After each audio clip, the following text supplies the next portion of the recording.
The financial markets are pricing in a scenario where no deal gets taken off the table today and there is an extension voted on tomorrow. Is that kind of your central case at this point as well? I think that's probably what's going to happen. I think what will happen is no deal on the 29th of March will get certainly taken off the table, and that's what the government's own motion says. It's not entirely clear whether no deal in its entirety will get taken off the table, and I suspect that for many Bloomberg viewers, they are negotiators. They will know that actually at the end of the day it's very difficult to say that two sides must reach an agreement, and that's why I'm a bit doubtful about that amendment going through and what it really means, because it's only a motion today. That means you've then got to take the actual date of 29th of March out of the legislation, and that's probably next week's battle. One of the amendments that we'll probably find out about in around half an hour's time is the so-called Malthouse amendment. Yep. And effectively this signals a managed no-deal Brexit. Am I just I'm correct in that? And you're backing it. Can I ask you, as a Remainer, why? Well, because at the end of the day, I think we've got to have a resolution to this. We're sitting here, we've got people obviously who are spending days camped out here on both sides of the Brexit debate. The country is pretty stuck, very divided. I think actually the vast majority want us to get on with it. Businesses can't make decisions. Today they've seen tariff schedules, potential tariff schedules being published if there was a no deal. We have got to find a way through this now. And yes, I wanted to remain in the EU. That obviously, I lost that battle back in 2016. The issue now is, can we find a compromise position that gets the support of a majority in the House of Commons? And what the Malthouse Amendment today, it's sort of plan B if you like, is saying, look, if we're going to have a no deal, we should still offer to pay for a transition period, which is 2 years for businesses to adjust. And there's a lot of preparations going on the EU side, on the UK side, for a no deal situation. If you stitch all those together and had more time to put them in place, then actually you could find a way through this no deal process. It's not going to be easy though, and the better thing would be to have an agreement in place, which is why I voted for the agreement last night.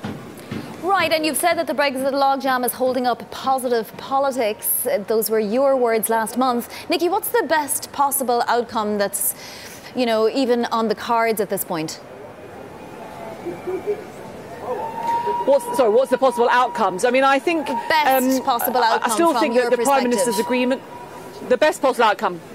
Well, the best possible outcome is that we do get the draft withdrawal agreement approved, that actually we are able to look again at the reassurances that MPs need in order to support that. Or alternatively, and as Guy said, we're going to vote tomorrow on whether the Article 50 notice period should be extended. I think the House of Commons will approve a short extension. I have to say I'm not entirely sure that gives much more certainty to businesses, but it does obviously avoid us leaving in a matter of a few days' time without enough preparations being in place. But Nicky, but the House of Commons has got to decide now what we're going to do positively. So that's fine, but really this would just be an interim effort to keep the effort that was going nowhere going. How do you solve the next part of the problem? The Irish backstop, what actually a divorce looks like? Well, the Irish backstop issue can be resolved. And firstly, I think everyone hopes you're not going to need the Irish backstop because you've negotiated a future relationship.